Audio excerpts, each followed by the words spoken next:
Bonjour à tous, il est 14h58, nous sommes en direct sur Victoire Live et je suis vraiment très content de vous recevoir à nouveau sur le plateau et nous avons comme invité, voilà, en cet après-midi, le pasteur Patrick Ntsakala. Bonjour pasteur, comment ça va? Bonjour David, je Oui, vais bien et vous-même? ça va, très content vraiment de vous recevoir sur ce plateau, hein, pasteur, hein. Ça fait longtemps, non? Ça fait un moment quand Ça- même. On s'est pas revu, mais je bénis Dieu qui a permis et qui a rendu ces moments possibles. Possible, voilà. Ouais.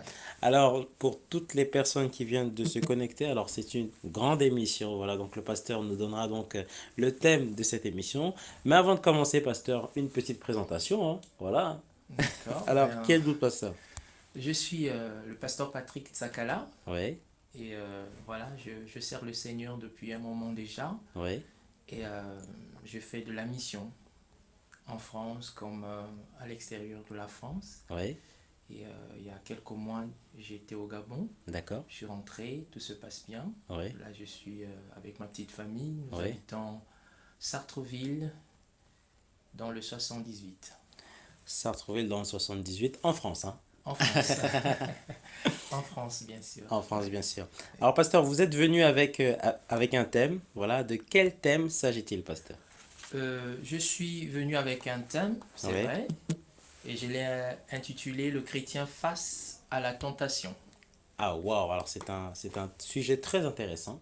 Voilà. Oui, Alors déjà, pasteur, avant de commencer, parce qu'il faut savoir ce que c'est la tentation. Alors, il n'y a pas très longtemps, en plus, on a parlé de la tentation, pasteur, dans une émission. Voilà, donc oui, ça date de quelques jours. Mais c'est vrai qu'on n'est pas vraiment rentré dans les détails. Donc là, dans cette émission, on va vraiment rentrer dans les détails. Voilà, donc nous sommes en direct sur Victoire Live. Si vous avez des questions à poser, n'hésitez pas directement à les poser sur le support technique. Pasteur, déjà, c'est quoi une tentation?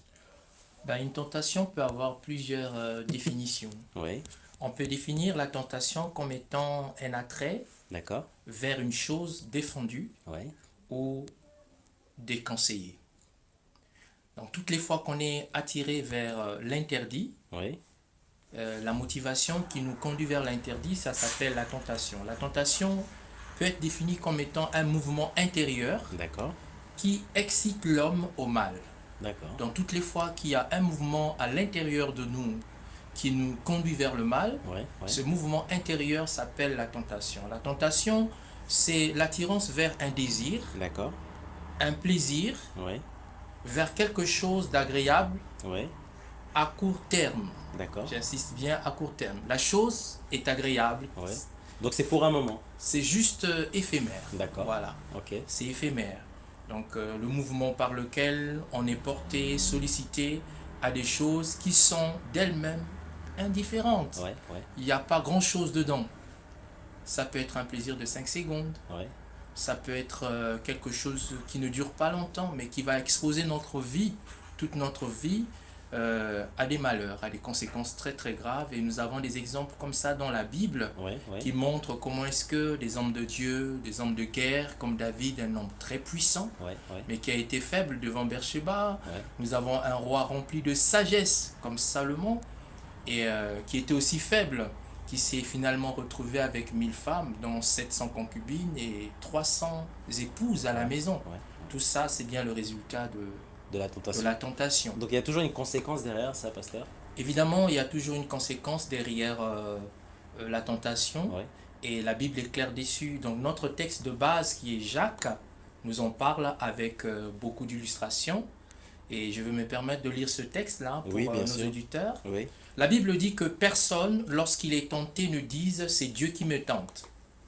Car Dieu ne peut être tenté par le mal et il ne tente lui-même personne. Mais chacun est tenté quand il est attiré et amorcé par sa propre convoitise. Puis la convoitise, lorsqu'elle a conçu, enfante le péché. Et le péché étant consommé, produit la mort. Premièrement, Dieu ne tente personne. Ah, ça Parce que c'est bien de Dieu ne savoir. peut être tenté par le mal. D'accord. Dieu ne tente personne. Dieu nous Ouais, met à l'épreuve. Dieu ouais. nous fait passer des tests, mais Dieu ne nous tente pas. Donc l'épreuve et la tentation, c'est différent. L'épreuve et la tentation, c'est différent. D'accord. C'est très différent. Ok. La tentation vient du tentateur, Ouais, c'est-à-dire le malin. Et le malin utilise quelque chose qui est déjà au-dedans de nous. Nous allons le voir tout à l'heure. Quelque chose qui est au-dedans de nous, Ouais. qui est donc ce mouvement intérieur que Ouais. nous avons parlé. Ce mouvement intérieur qui nous pousse vers le mal. Voilà. Donc Dieu ne tente personne. Dieu ne peut être tenté par le mal. Et chacun de nous est tenté lorsqu'il est attiré et amorcé par sa propre convoitise. Donc il y a au-dedans de nous ce que la Bible appelle par la convoitise. C'est cette convoitise-là que j'ai nommée mouvement intérieur. D'accord. Une excitation intérieure. Ça Ouais. s'appelle la convoitise. Ouais. Et c'est cette convoitise-là, lorsqu'elle est conçue, qui enfonce le péché. D'accord. Et quand le péché a été consommé, la Bible dit que le péché produit la mort. La Bible d'ailleurs déclare que le salaire du péché, c'est La mort. la mort. Ouais. Alors, pasteur, pour bien comprendre, c'est-à-dire que lorsque la tentation arrive, la personne n'est pas encore à l'action. La En fait, c'est une tentation, sorte d'alerte, c'est une sorte d'attirance, c'est comme un aimant, c'est ça? oui, justement, la tentation ne signifie pas, être tenté ne signifie pas pécher. D'accord. Voilà. Être tenté ne signifie pas pécher. Être exposé à la tentation ne Ouais. signifie pas non plus pécher. D'accord. Jésus a été exposé à la tentation, mais Ouais. il n'a pas Il péché. n'a pas péché. Adam a été exposé à la tentation, mais il a péché. Ouais. Donc c'est là la différence. Donc nous allons étudier ces deux personnages clés de la Bible. D'accord. L'un s'appelle Adam terrestre Ouais. et l'autre c'est l'Adam céleste. Ouais. On va voir comment est-ce qu'ils se sont comportés vis-à-vis de la tentation, face à la tentation, comment est-ce qu'ils ont réagi. Et c'est cette réaction-là qui est essentielle pour nous, qui va nous donner les clés pour que nous puissions davantage être dans le plan de Dieu, rester dans le plan de Dieu, servir Dieu. Voilà, donc c'est un peu ça. C'est un peu ça. Ouais. Oui. Alors, pasteur, d'où vient la tentation? La tentation vient de la convoitise. D'accord. Donc ça, c'est la base. La base. Ouais. La tentation vient de la convoitise. La tentation ne vient pas seulement de l'extérieur. La tentation vient de l'intérieur. Parce que la Bible dit, chacun de nous est tenté quand il est attiré et amorcé par sa propre convoitise. Donc c'est-à-dire que même un pasteur est tenté. Le N'importe pasteur, qui. le pasteur est tenté, le chrétien est tenté, n'importe qui peut être exposé à la tentation. Personne ne fait exception face à la tentation parce que c'est une convoitise intérieure D'accord. qui vit dans chacun d'entre nous. Ouais. Et la Bible nous dit, dans 1 Jean 2, versets 15 à 16, « N'aime point le monde, ni les choses qui sont dans le monde. Si quelqu'un aime le monde, l'amour du Père n'est point en lui. Car tout ce qui est dans le monde, la convoitise de la chair, la convoitise des yeux et l'orgueil de la vie ne vient point du Père, mais du monde. » Voilà. N'est pas aimer le monde et les choses qui sont dans le monde. Si quelqu'un aime le monde, l'amour du Père n'est pas en lui. Et la Bible dit que ce qui est dans le monde, c'est la convoitise des yeux, la convoitise de la chair et l'orgueil de la vie. Donc c'est ça, ces trois éléments résument ce qu'on appelle par la convoitise ou ce mouvement intérieur qui est à l'intérieur de nous et qui nous envoie vers le péché, c'est-à-dire vers la désobéissance à la parole de Dieu, à la volonté de Dieu. Alors pasteur, il faut résister face à cette tentation. Oui, la Bible dit de résister. La Bible dit résistez au diable et il fuira loin de vous. Et si j'arrive pas, pasteur? Si j'ai du mal, on va dire, cette tentation est toujours là. Mais si j'ai du mal, je prie, je demande au Seigneur, mais je sens que la tentation, elle vient, elle repart. Alors, qu'est-ce qu'il faudrait faire? Déjà, il faut savoir que le fait de prier ne nous exempte pas de la tentation. Ah, d'accord. Ah, le fait même de jeûner Oui. ne nous met pas à l'écart de la tentation. La tentation, c'est comme, c'est la convoitise. Et je veux dire que la tentation, c'est comme cette nature déchue que nous avons héritée de la part d'Adam. C'est à l'intérieur de chacun d'entre nous. La tentation est à l'intérieur. On peut s'enfermer dans les quatre murs, mais dans nos quatre murs, on peut pécher. Ouais. Pourquoi? Parce que c'est à l'intérieur de chacun d'entre nous et ça s'exprime par la convoitise. Ouais. Et tout à l'heure, on a parlé de la convoitise des yeux, Ouais. la convoitise de la chair et l'orgueil de la vie. Ce sont ces trois choses qui ont fait pécher Adam, qui ont amené Adam à pécher.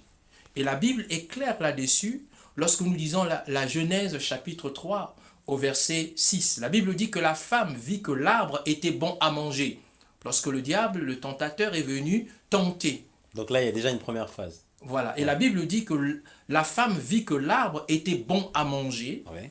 agréable à la vue et précieux pour ouvrir l'intelligence. Elle prit de son fruit et en mangea. Elle en donna aussi à son mari qui était près d'elle et qui en mangea. La Bible nous parle de comment est-ce que les étapes de la tentation. Premièrement, lorsque le diable vient tenter Ève, cet arbre-là était toujours devant elle. Ouais, ouais. Parce que c'est elle qui prenait soin de cet arbre. Ouais, ouais. Mais lorsque la tentation est arrivée, la tentation vient réveiller la convoitise. D'accord. Premièrement, la convoitise de la chair, parce qu'elle vit que l'arbre était bon à manger. Elle a été animée par la convoitise de la chair. Après, elle vit encore que cet arbre-là était bon à la vue. Elle avait l'habitude de voir. Mais la convoitise a fait de sorte qu'elle considère désormais cet arbre agréable à la vue. C'est ce qu'on appelle par la convoitise des yeux. C'est-à-dire, pasteur, comme si elle avait la confirmation que oui, au fait, cet arbre-là est bon, dans ce Oui, sens-là. mais au travers de la convoitise. C'est ça D'accord. le but de la convoitise. La Ok. convoitise va vous emmener à faire ce qui n'est pas bien. Mais c'est un Mais danger. vous allez ça. trouver Ouais. cela bon. Ouais, ouais, ouais. Hein? C'est désagréable. Et ce n'est pas une bonne chose, par exemple, que de se retrouver en train de tromper son épouse. Ce n'est pas quelque chose de conseillé. Mais la convoitise vous confirme et vous montre à suffisance que c'est bien ce que vous êtes en train de faire. Il n'y a pas de mal à ça. C'est quelque chose de bien. Comme voler. Vous allez trouver le plaisir dans le vol. Or, c'est un plaisir éphémère. Éphémère, ouais. Et en ce qui concerne Ève, la Bible dit aussi que cet arbre était précieux pour ouvrir l'intelligence. C'est ce qu'on appelle par l'orgueil de la vie. Ces trois choses sont en chacun d'entre nous. Nous avons une nature déchue, une nature pécheresse. Qu'importe le degré spirituel, pasteur. Qu'importe le degré spirituel. D'accord. Ces choses, ces trois choses, l'orgueil de la vie, la convoitise de la chair, la convoitise des yeux, ces trois choses sont en nous. Et c'est ce qui fait de sorte que nous nous retrouvons en train de faire ce qui n'est pas agréable à Dieu.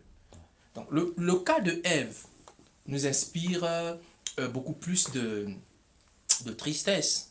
Parce que Dieu avait donné des recommandations. Et les recommandations que Dieu avait données ne concernaient pas le fruit comme tel, parce que quand Dieu a créé l'arbre de la connaissance du bien et du mal, la Bible dit que cela était bon. Donc l'arbre de la connaissance du mal n'était pas une mauvaise chose. La mauvaise chose est arrivée à partir du moment où l'homme a désobéi à ce que Dieu avait dit. Tu n'en mangeras point. Voilà. Le commandement qui était là, la désobéissance à ce commandement fait de sorte que le péché entre dans le monde. Mais sinon, le péché, ce n'était pas le fruit. Le péché est donc la désobéissance à la recommandation qui dit tu n'en mangeras pas. Ouais, ouais. Là, il faut bien comprendre pour qu'on Oui. puisse bien analyser. Ouais. Oui, ce n'est pas le fruit qui est le problème. Ouais. Le problème, c'est la désobéissance à la recommandation de Dieu. Ne mange pas et tu manges, tu pêches. Alors, pasteur, c'était comme si, au fait, être rebelle à Dieu, c'est-à-dire ne pas respecter les lois, les commandements, ça va beaucoup plus loin. Oui, ça En fait, va c'est un beaucoup plus refus. loin. Ça va beaucoup plus loin. Donc, lorsqu'on parle de la rébellion, c'est qu'on est sous l'autorité de Dieu D'accord. et on refuse cette autorité. On est rebelle. Ouais, ouais. On est sous l'autorité de la parole. La parole qui dit ne fais pas te protège. Ouais. La parole qui dit ne faites pas ceci vous couvre. Lorsque vous désobéissez à cette parole, c'est la transgression de la loi. Lorsque vous transgressez cette parole, la parole ne vous protège plus. Vous êtes exposé. C'est pourquoi Adam s'est retrouvé nu. Mais pourtant, il était toujours nu. Mais il n'avait pas la conscience de sa nudité. Donc avant, ça ne le dérangeait pas. Ça ne gênait pas. Ok. Parce qu'il n'avait pas la conscience de sa nudité. Ouais. Il y avait une parole qui le protégeait, lui et Ève. Mais lorsqu'ils ont désobéi à cette parole, la parole s'est retirée, ils se sont rendus compte qu'ils étaient nus. La volonté de Dieu est que nous puissions rester dans sa parole. Amen. Il y a une autre étude de cas qui est très intéressant, c'est l'étude de cas avec Jésus. C'est très important, parce que Jésus aussi a été tenté. Pourtant, c'est le Fils de Dieu. Ah, voilà. Mais comment l'ennemi a pu tenter, au fait, le Fils de Dieu? Et parce il s'est revêtu de l'humanité. D'accord. Hein, il s'est revêtu de l'humanité. La Bible dit, tu n'as agréé ni holocauste ni sacrifice, Ouais, ouais. mais tu m'as formé un corps, Ouais. afin que dans ce corps, je fasse ta volonté. Donc Jésus s'est revêtu de l'humanité. Il était devenu un homme. On ne va pas utiliser le terme 100% homme, 100% Dieu. Parce qu'en termes de pourcentage, ça ne marche pas. Ouais. On dira pleinement homme et pleinement Pleinement Dieu. Dieu. Voilà ce qui correspond. Il était pleinement homme, il était pleinement Dieu. Pleinement homme, il y a des moments où il était fatigué. Pleinement homme, il y a des moments où il a pleuré. pleinement homme, il y a des moments où il était attristé. En fait, il a éprouvé tout ce que l'homme peut éprouver dans son humanité. D'accord. Et dans sa divinité, il était capable de discerner qu'il y avait quelqu'un qui était assis sous le figuier et qu'il l'avait déjà vu. Lorsque la personne Nathanaël s'approche, il dit, voilà, en toi il n'y a pas de mal, en toi il y a de la justice. Et Nathanaël se dit, mais d'où tu me connais? Mais ça, c'est les manifestations de la divinité en Christ. Donc il y a le côté pleinement Dieu et il y a le côté pleinement homme. Maintenant, dans son humanité, Oui. c'est là qu'il a été exposé à la tentation. Sauf que lui qui est le second Adam, je vais insister sur le terme second, parce que on ne peut pas dire deuxième Adam. Si nous disons deuxième Adam, ça veut dire qu'il y a un troisième Adam. Il y aura un quatrième Adam. On dit second. Second veut dire le dernier, le tout dernier. Ouais. Il y a eu un premier. Donc, Et il y a eu un second, ouais. et donc Jésus qui est le second Adam. Ouais. Jésus, le second Adam, a réussi dans son entreprise face au tentateur. Le diable ne changera jamais la manière de nous tenter. C'est-à-dire, ça sera toujours la même méthode, c'est La ça? même méthode. Ouais. C'est parce qu'on n'a pas le discernement des esprits pour savoir digérer ou gérer les événements qui nous arrivent. Christ est exposé à la tentation. La Bible dit que le tentateur s'étant approché lui dit: si tu es le Fils de Dieu. Donc la première chose que le diable vient faire, il remet en cause les certitudes que nous avons, les convictions que nous avons. Il remet en cause les bases sur lesquelles nous sommes fondés. Il dit, si tu es le Fils de Dieu. Cette question revient en disant, Dieu sait ou Dieu a-t-il réellement dit? C'est ça le problème du diable. Il vient remettre en cause tout ce que vous savez que vous êtes, tout ce que vous avez acquis comme connaissance, tout ce que vous avez acquis comme base. Il remet cela en cause pour que vous puissiez commencer à douter sur vos valeurs, et c'est sur ce doute-là qu'il va s'appuyer pour exciter davantage la convoitise. Il dit, si tu es le Fils de Dieu, ordonne que ces pierres deviennent des pains. Voilà. Si tu es le Fils de Dieu, ordonne que ces pierres deviennent des pains. Donc Jésus, quand le diable vient le tenter, il ne vient pas physiquement. Le diable vient le tenter au travers de la pensée. D'accord. Il entre dans la pensée de Jésus. Ouais. Et c'est dans la pensée de Jésus que se détermine le champ de la bataille. D'accord. Le champ de toute bataille de la vie, c'est la pensée humaine. C'est dans nos pensées. Quand le diable veut venir te tenter, il va venir te tenter dans la pensée d'abord. Tout commence par la pensée. Tout commence par la pensée. Ouais, ouais. Alors, pasteur, pour essayer de comprendre, donc là, on rentre dans le côté spirituel, c'est ça? Oui. Parce que c'est-à-dire que lorsqu'il rentre dans la pensée, alors, comment ça se passe? C'est que il donne des images, il montre les choses, comment ça se passe? Ça se passe par des images. D'accord. Ça se passe également par les perceptions. Les perceptions de la pensée. Le diable utilise des images. Il utilise également les pensées. Mais il faut savoir qu'il y a des pensées que nous pensons qui ne sont pas nos pensées. C'est très important. Toutes les pensées que nous pensons ne sont pas nos pensées. Et c'est le don du discernement des esprits ou le discernement des esprits qui nous permet de savoir que cette pensée n'est pas ma pensée, c'est la pensée de Dieu, ou cette pensée n'est pas ma pensée, c'est la pensée du malin, ou telle autre, c'est ma pensée. Et Jésus avait le discernement de pensée. Il savait que la pensée qu'il animait, qui était celle de pouvoir transformer les pierres en pain, l'écho de la voix qui résonnait dans son esprit n'était pas la pensée de Dieu, n'était même pas sa propre pensée, celle de transformer les pierres en pain. Il dit non, l'homme ne vivra pas de pain seulement, mais de toute parole qui sort de la bouche de Dieu.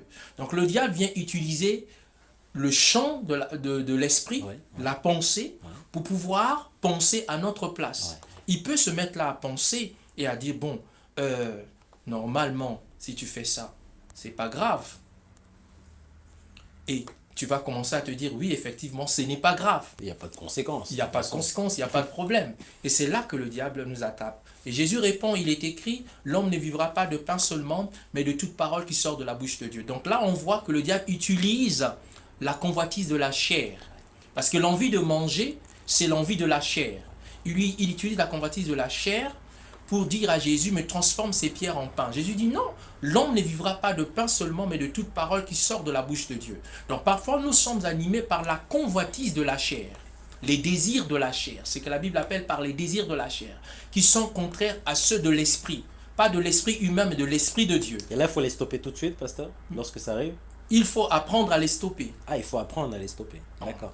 en laissant place à la parole de Dieu, parce qu'en répondant avec la parole de Dieu. Jésus répond avec la parole de Dieu en disant, l'homme ne vivra pas de pain seulement, mais de toute parole qui sort de la bouche de Dieu. Là, c'est la convoitise de la chair.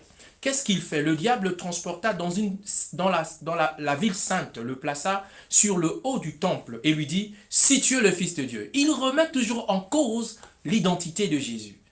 Il pouvait dire, tu es le Fils de Dieu. Il dit, si tu es le Fils de Dieu. Donc là, il cherche à te faire tenter. C'est-à-dire qu'en fait, À pousser Christ. D'accord, à le faire douter en même temps. À le faire douter. D'accord. Il le pousse à la tentation. Il le pousse au mal. Et là, la Bible nous dit quoi? Que jette-toi. Il dit, si tu es le Fils de Dieu, jette-toi. Jette-toi en bas, car il est écrit, il donnera des ordres à ses anges à ton sujet, et ils te porteront sur les mains, de peur que ton pied ne heurte contre une pierre. Donc il y a une prophétie qui existait dans les psaumes, qui disait que le pied du oint ne heurtera pas contre une pierre. Dieu donnera toujours des ordres au sujet de oint, pour que le oint soit porté. Cette prophétie concernait Jésus. Et le diable utilise la parole de Dieu pour emmener Christ à pécher. Combien de fois le diable a utilisé la parole de Dieu pour nous emmener à pécher? Ça veut dire qu'il connaît la parole? Il connaît très bien la parole, plus que nous. Le diable connaît la parole de Dieu plus que les êtres humains. Il connaît les secrets. Il était là. Lorsque Dieu a créé l'homme, il était présent. Celui qui mettait le sceau à la perfection. Il connaît la parole de Dieu. Maintenant, il détourne cette parole pour que ça soit une pierre d'achoppement pour nous. Il y a plusieurs versets bibliques que nous utilisons qui nous amènent dans le péché. Quelqu'un va te dire, qui es-tu pour juger un serviteur d'autrui? S'il tombe, cela ne te regarde pas. Celui qui l'a appelé va le relever. Certains utilisent ça pour conforter leur position, pour se conforter dans le péché. Non, on peut te faire remarquer que ce que tu es en train de faire, c'est pas bien. Donc le diable utilise la parole de Dieu en ce moment-là. Ici, qu'est-ce qui se passe? C'est ce qu'on appelle par l'orgueil de la vie. Donc, il peut te présenter la parole de Dieu. Cette parole de Dieu peut créer en toi de l'orgueil. La parole de Dieu peut te rendre orgueilleux. Il faut toujours savoir s'humilier.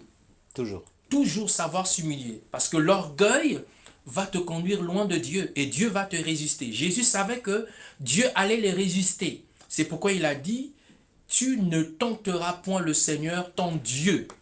Voilà. Donc, il a répondu avec la parole. Donc, le diable le transporta encore sur une montagne très élevée, lui montra les royaumes du monde de leur gloire. Il insiste, hein, l'ennemi. Il insiste. Ouais. Il lui montra le royaume du monde et leur gloire. Et lui dit, je te donnerai toutes ces choses si tu te prosternes et m'adores. Jésus lui dit, retire-toi de moi, Satan, car il est écrit, tu adoreras le Seigneur, ton Dieu, et tu le serviras lui seul. Donc, le diable aussi, la troisième fois, emmène Jésus sur les montagnes et lui montre la gloire du monde. C'est la convoitise des yeux. Donc Jésus a été tenté par la convoitise de la chair, il a été tenté par l'orgueil de la vie, et il a été tenté par la convoitise des yeux. Mais la différence, c'est que Jésus répond avec la parole de Dieu et il dit, il est aussi écrit, il est écrit, tu adoreras le Seigneur, ton Dieu, et tu le serviras lui seul. La différence entre l'Adam terrestre et l'Adam céleste se situe au niveau de la mise en pratique de la parole de Dieu.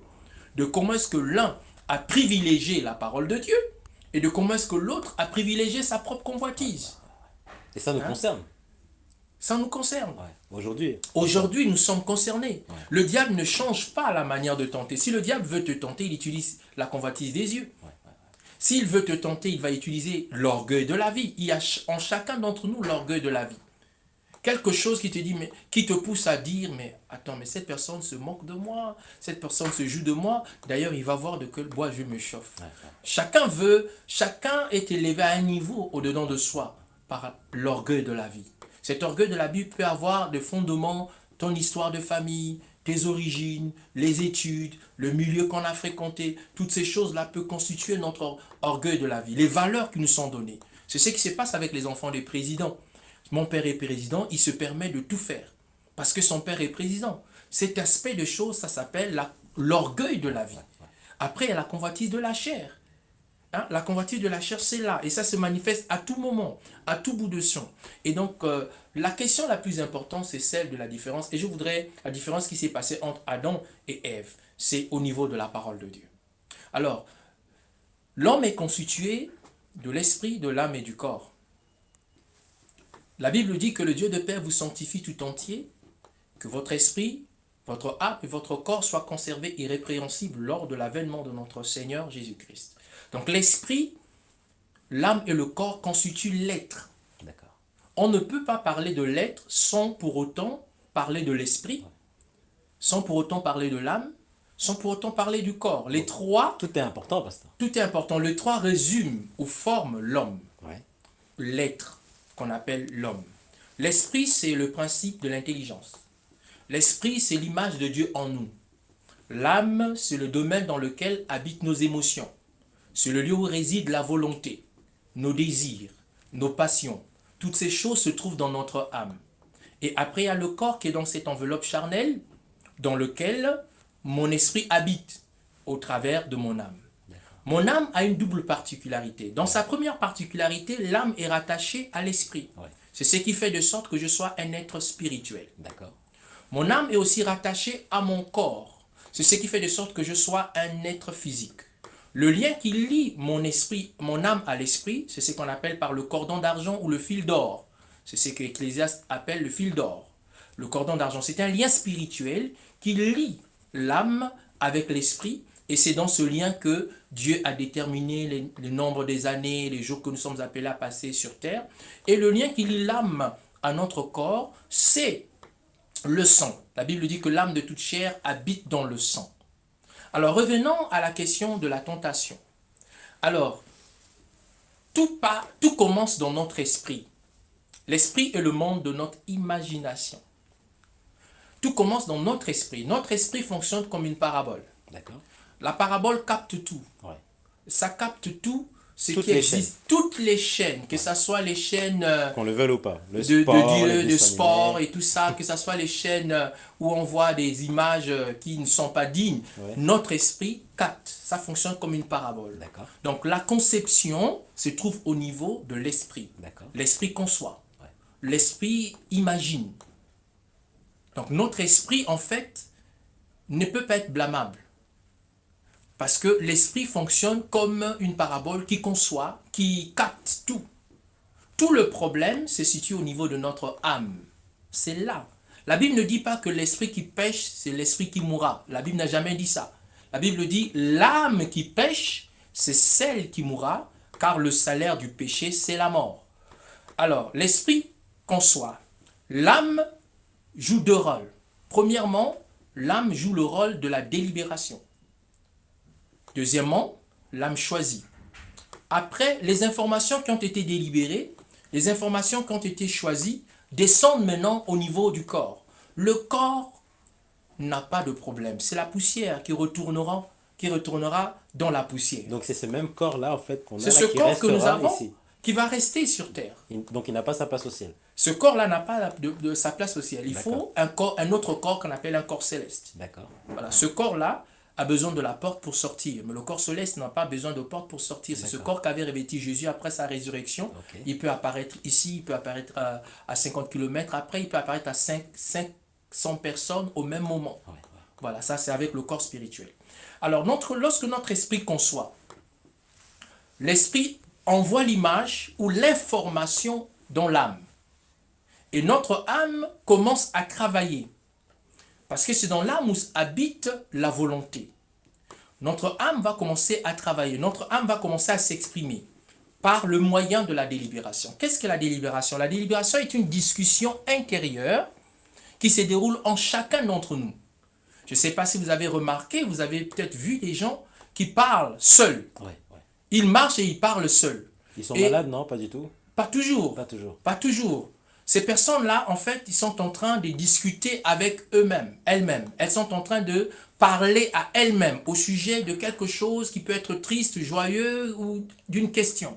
Cette personne est en délibération avec elle, elle se discute, elle se parle à elle-même.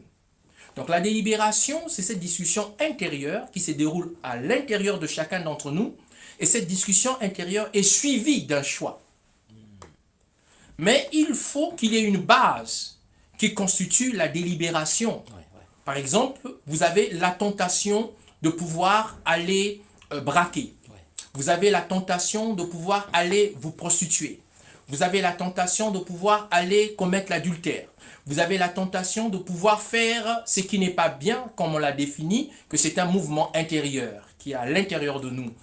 Alors, ce qui va vous aider, c'est les bases sur lesquelles vous allez établir la discussion. C'est ça qui nous aide. Il y en a qui utilisent leurs études comme base des discussions. D'autres utilisent leur éducation comme base des discussions. D'autres utilisent l'ensemble des connaissances qu'ils ont comme base des discussions lors de la délibération. Ouais. Et pour nous, les enfants de Dieu, pour nous qui nous disons chrétiens, la base des discussions doit être la parole Amen. de Dieu. Wow. Donc ça doit être la base. La base des discussions, de la discussion intérieure, de la délibération doit être la parole de Dieu. Quiconque fait la délibération hors de la parole de Dieu ne réussira pas. Mais lorsque vous discutez en associant à la discussion la parole de Dieu, quand vous vous mettez à penser comme Jésus, à qui le diable dit « transforme les pierres en pain », si vous mettez à penser comme Jésus. Jésus dit, l'homme ne vivra pas de pain seulement, mais de toute parole qui sort de la bouche de Dieu. Qu'est-ce que Jésus fait intervenir? Il fait intervenir une parole qui a été citée dans l'Ancien Testament, qui dit que l'homme ne vivra pas de pain seulement, mais de toute parole qui sort de la bouche de Dieu. Donc quand le diable vient vous tenter, vous devez aller chercher une parole qui répond à la tentation. Et là, le diable ne peut rien faire. Il ne peut rien faire contre la parole de Dieu. Wow. Il ne peut pas faire autre chose qu'obéir à la parole.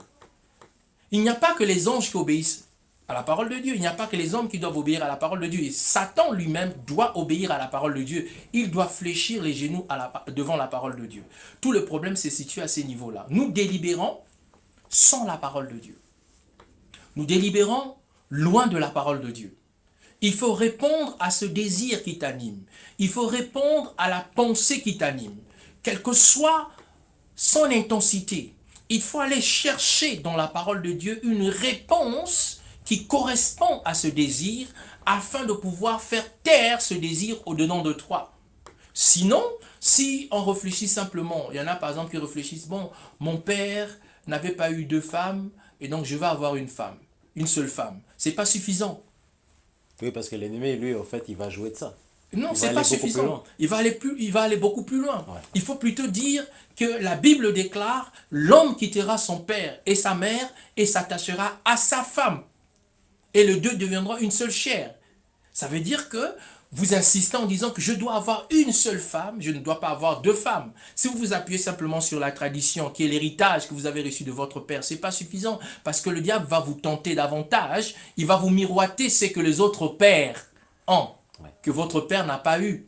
Et vous allez vous retrouver en train de faire ce qui n'est pas bien. Donc tout le problème que nous avons, nous, en tant que chrétiens, face à la tentation, se situe au niveau de la délibération. Nous péchons parce que nous délibérons mal. Alors, pasteur, une petite question. Est-ce que ça demande de connaître précisément la parole de Dieu? Est-ce que je dois connaître par cœur la parole de Dieu ou pas du tout? Pas peut-être connaître par cœur la parole de Dieu, mais on doit connaître Dieu, c'est-à-dire avoir une relation avec Dieu. D'accord. Quand vous avez une relation avec Dieu, donc vous avez une relation avec le Saint-Esprit, la Bible dit qu'il y a des moments où le Saint-Esprit lui-même vous dira ce qu'il faut dire, parlera pour vous, vous convaincra. C'est le Saint-Esprit qui convainc de péché, de justice et de jugement. Donc il faut cette relation. Il faut cette relation, Continue. Ouais. cette relation permanente, continue avec le Saint-Esprit ou avec Dieu. C'est ça qui va nous aider à nous sortir de la tentation, de l'épreuve qui se présente devant nous. Nous ne sommes pas exempts de la tentation. Personne n'est exempt de la tentation. Ceux qui réussissent à fuir la tentation, c'est des personnes qui ont la volonté, qui ont délibéré avec la parole de Dieu. Prenons le cas de Joseph. La tentation se présente devant lui, pas une fois, pas deux fois, plusieurs fois. Mais Joseph fait le choix de fuir. Donc c'est Joseph qui fuit. La Bible ne dit pas de réfléchir. La Bible ne dit pas de prier. La Bible dit de fuir. Mais qu'est-ce qui peut t'aider à fuir? La parole. La parole, ouais. Qu'est-ce qui peut te protéger? La parole.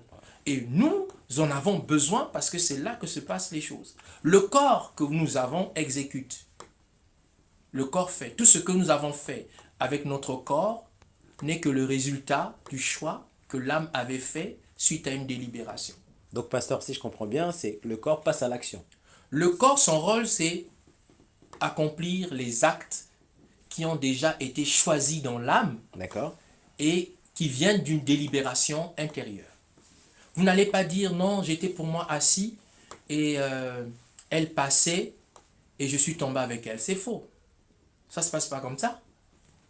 Elle passait, oui, mais votre convoitise a fonctionné. Sauf qu'au niveau de la délibération, vous avez fait le mauvais choix. Ouais. Quand vous avez fait le mauvais choix, le corps va exécuter. Vous n'avez jamais remarqué que vous pouvez vous retrouver à un endroit où votre corps n'y est pas? Vous vous retrouvez dans une pièce en train de faire des choses alors que votre corps est ailleurs. Pourquoi? Parce que la chose, quand elle a déjà été consommée au niveau de l'âme, ce n'est que question de temps. Ce n'est que question de temps. Quand le temps sera arrivé, le corps va faire ce que l'âme avait conçu. Et c'est pourquoi Jésus disait que on peut commettre l'adultère dans la pensée. Dans la pensée. Quand c'est déjà consommé dans la pensée, on est adultère. Donc, pasteur, tout est question de pensée. Alors, une autre question, pasteur. Est-ce que les rêves et les cauchemars font partie de cette pensée? Comment ça se passe? Les rêves peuvent tirer leur source de trois, Ouais. comme la pensée peut tirer sa source des trois. Il y a les rêves qui viennent de Dieu, il y a les rêves qui viennent du malin, il y a des rêves qui viennent de nous-mêmes. D'accord. C'est le Ecclésiaste qui dit que les rêves naissent des préoccupations que nous nous sommes fait la journée. Ouais. Donc il y a plusieurs choses qui peuvent être l'objet de nos préoccupations pendant la journée. Mais tout ce qui fait l'objet de nos préoccupations pendant la journée, ce n'est pas toujours des bonnes choses. Et on peut aller les rêver. On peut dormir et rêver ces choses. Parce que bon, on en a fait une préoccupation d'une journée. Mais c'est tout un combat, pasteur. Il faut Mais tenir tête, non? c'est tout un combat. Ouais. La vie chrétienne, c'est un combat. Nous pensons avoir été exemptés du combat, mais c'est faux. La vie chrétienne, c'est une vie de combat. Nous sommes combattus à tous égards par notre propre chair, pas le corps, Oui, la chair. la chair, ouais. Déjà, rien que ça. La chair, pas le corps, la chair. À l'intérieur de nous, il y a une chair, c'est-à-dire une nature déchue Ouais. que nous avons héritée de la part d'Adam qui nous conduit vers le mal. Donc c'est tout un combat. Le premier ennemi du chrétien, ce n'est même pas le diable. Le premier ennemi du chrétien, ce n'est même pas le monde. C'est sa propre chair. Parce que si le diable veut venir te tenter, il va te tenter par les désirs de ta chair. Il va utiliser ta chair pour pouvoir te tenter. Parce qu'il sait que dans ta chair, j'y reviens, il y a la convoitise des yeux, il y a la convoitise de la chair et il y a l'orgueil de la vie. Il utilise ces trois choses pour te tenter. Nous sommes toujours en direct avec le pasteur Patrick Zakala et nous parlons donc le chrétien face à la tentation. Donc il nous reste à peu près donc 15 minutes. N'hésitez pas à poser donc toutes les questions en direct sur Victoire Live. Alors pasteur, moi j'ai une autre question à vous poser concernant l'entourage. Voilà. J'ai mon entourage où je sens que toutes les personnes au fait de mon entourage me poussent à la tentation, celle de fumer. Voilà. Fumer une cigarette ou même de boire de l'alcool. Comment faire, pasteur? Parce que ce sont mes amis, voilà, j'ai grandi avec eux, ils m'ont toujours donné des bons conseils, voilà. Mais là, je sens que je ne peux pas, en fait, me séparer d'eux. Alors, que faire, pasteur? Déjà, il faut savoir que la Bible dit que nous sommes dans le monde, mais nous ne sommes pas du monde. D'accord. Le monde dont la Bible parle, ce n'est pas le monde cosmos, mais c'est un monde en tant que système de pensée. C'est-à-dire qu'il y a un système de pensée qui est du monde dans lequel nous ne nous retrouvons pas. Et Jésus dit, vous êtes dans le monde, mais vous n'êtes pas du monde. Alors, lorsqu'on est dans le monde et qu'on se retrouve au milieu des personnes qui ont une autre façon de penser que celle que Dieu me donne de penser, je dois apprendre à pouvoir m'isoler de ces personnes. La meilleure façon de pouvoir s'éloigner de la tentation lorsqu'on est entouré des personnes qui nous exposent davantage à la tentation ou qui réveillent davantage notre convoitise, parce que c'est au-dedans de nous. La convoitise est là.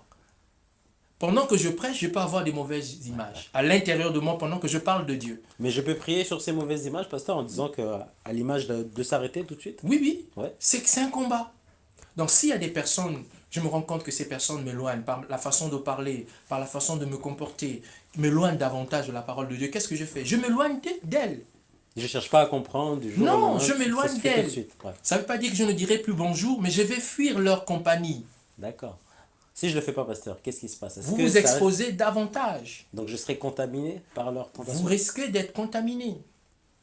Il faut fuir la tentation. La tentation se fuit, même si on va dire, bon, toi, finalement, on ne comprend pas depuis que tu as ton Dieu, tu nous as quittés. Non, je ne vous ai pas quittés, mais je ne me sens pas épanoui dans les choses que nous avions l'habitude de faire avant. Il faut apprendre à couper. La Bible dit quoi? Que si ton œil est pour toi une occasion de chute, arrache l'œil. L'œil peut être un ami. Si c'est le bras, coupe le bras. Le bras peut être un groupe des gens. Ouais, ouais, ouais. Si c'est le pied, coupe le pied. Le pied peut être des amis avec qui on a grandi ensemble. Donc il faut apprendre à se mettre à part. On ne peut pas faire autrement. Sinon, nous sommes en Sinon, situation de danger. c'est eux qui vont nous gagner. Ouais, ouais, ouais. C'est eux qui vont nous gagner. Donc l'ennemi peut combattre par rapport, on va dire, à mes amis, c'est ça? Il Il peut passer utilise. par mes amis Il pour me faire utilise. tenter. Ouais. Il utilise mes amis qui peuvent être les fondements sur lesquels je me base pour faire une délibération. D'accord. Il y a des gens qui sont arrivés à faire le mal parce que leur ami avait fait. Bon, tel fait ça, moi aussi je peux. Combien de personnes se sont retrouvées en train de faire l'adultère parce que leurs amis ont l'habitude de le faire? Ouais, ouais, ouais. Juste parce que l'ami a l'habitude de le faire, la femme de son ami ne perçoit pas. Il s'est dit, bon, chez moi aussi on ne va pas percevoir, donc je m'en vais faire. Donc c'est ça, je parlais tout à l'heure, les bases de la délibération. Quand les bases de la délibération sont fausses, évidemment, on va se mettre en train de faire le mal. On va pécher. On va pécher. On va être dans la désobéissance à la parole de Dieu.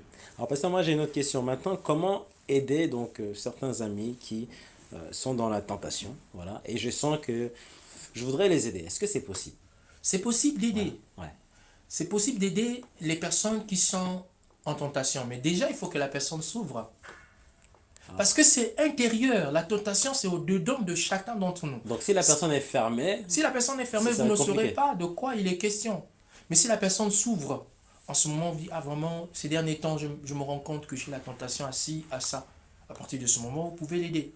Mais la meilleure façon d'aider, je le dis encore, c'est de pouvoir revenir à ce que la parole de Dieu dit. Donc c'est toujours la parole. C'est toujours la parole. Ouais, ouais. Il est écrit. Le diable dit à Jésus, il est écrit que Dieu donnera des ordres à ses anges à ton sujet. Jésus répond, il est aussi écrit que tu ne tenteras pas le Seigneur ton Dieu. Donc, c'est parole contre parole, c'est pensée contre pensée. Il faut avoir le discernement de la pensée qui t'anime. Ouais. Pasteur, c'est la guerre, hein. C'est une guerre. On a déjà la victoire. C'est ça qu'on appelle le combat spirituel. D'accord. Le combat spirituel, c'est pas chasser les démons. Oui. Vous voyez, je voudrais insister là-dessus, c'est important. Le combat spirituel, c'est pas chasser le démon. Et je veux dire, ce n'est pas chasser le démon seulement. Le démon, vous pouvez le chasser. Mais la convoitise, vous n'allez pas le chasser. La convoitise est toujours là. C'est en vous. Vous devez apprendre à faire taire cette convoitise-là Ouais, ouais. en obéissant à la parole de Dieu. Alors c'est comme Mais pasteur, vous- on disait, pardon, au début, résister. Résistez. N'avez-vous jamais vu, vous avez chassé le démon, mais le désir reste là. Ouais, ouais. Le désir reste au-dedans de vous, dans votre chair. Le démon va partir, mais le désir reste là. C'est pourquoi il faut apprendre à traiter durement son corps. C'est ce que l'apôtre Paul dit. Je traite durement mon corps. Le corps dont il parle, c'est la chair. Il traite durement son corps pour que, après avoir prêché les autres, qu'il lui-même ne soit pas rejeté. Ouais, ouais, ouais. Donc le combat spirituel, vous pouvez chasser le diable, il va s'en aller, mais vous-même, vous restez après, avec la pensée, avec le désir. Maintenant, il faut aller dans la parole de Dieu. Rechercher des réponses, des Faut les solutions creuser, quoi. Ouais. dans la parole de Dieu. Alors, pasteur, quel message pouvez-vous dire à toutes les personnes, au fait, qui sont dans une tentation? Voilà, ça va faire 30 ans, 40 ans que j'ai du mal, on va dire, à... Je vois toujours, en fait, la même chose. Je vois toujours que l'ennemi, en fait, m'attaque, il me tente toujours dans ce domaine. On a prié pour moi, mais c'est toujours pareil. Pasteur, comment faire? Voilà, quel message pourrez-vous leur dire, on va dire, à toutes ces personnes qui nous écoutent actuellement sur Victoire Live? Alors, le conseil que je vais donner, c'est déjà de découvrir de se rendre compte que ces personnes sont tombées dans ce qu'on appelle par l'accoutumance. Vous savez, quand vous vous frottez durement contre quelque chose, vous frottez votre peau à quelque chose, il y aura une marque qui va apparaître et qui sera dure. Ouais. Et lorsque vous allez frotter, vous n'aurez plus mal. Parce qu'il y a cette peau dure qui pousse sur votre corps, Ouais. à l'endroit où vous êtes gratté. Ouais. Alors ce qui se passe avec le péché, c'est quoi? C'est que quand vous péchez une fois, le Saint-Esprit vous parle. Le Saint-Esprit vous dit ce que vous avez fait, c'est pas bon. Vous péchez une deuxième fois, le Saint-Esprit vous dira que ce que vous avez dit, c'est pas bon. Vous péchez une troisième fois, une quatrième fois, ce qui se passe, c'est que vous êtes en train de faire pousser à cet endroit une chair dure. Et quand le Saint-Esprit va se mettre à vous parler, vous serez insensible à la voix de Dieu. Combien de personnes se retrouvent insensibles à la volonté de Dieu? Pourquoi? Parce que nous sommes éloignés de l'Esprit petit à petit, parce que l'Esprit peut s'attrister. L'Esprit peut s'éteindre. Donc la première chose qu'il faut faire, c'est qu'il faut se faire violence. C'est-à-dire arracher déjà cette peau-là qui a germé sur votre corps, qui vous empêche de pouvoir être sensible à la voix de Dieu. C'est de se faire violence. Il faut se faire violence si on se retrouve exposé à la tentation. Vous ne pouvez pas être délivré par la prière. Ce n'est pas la prière qui va vous délivrer de la tentation ou de la mauvaise chose seulement. C'est votre détermination à pouvoir abandonner le mal. C'est ce que la Bible appelle par la repentance. La repentance, ce n'est pas le fait, Seigneur, je te demande pardon parce que j'ai péché. La repentance, en fait, c'est un changement de direction.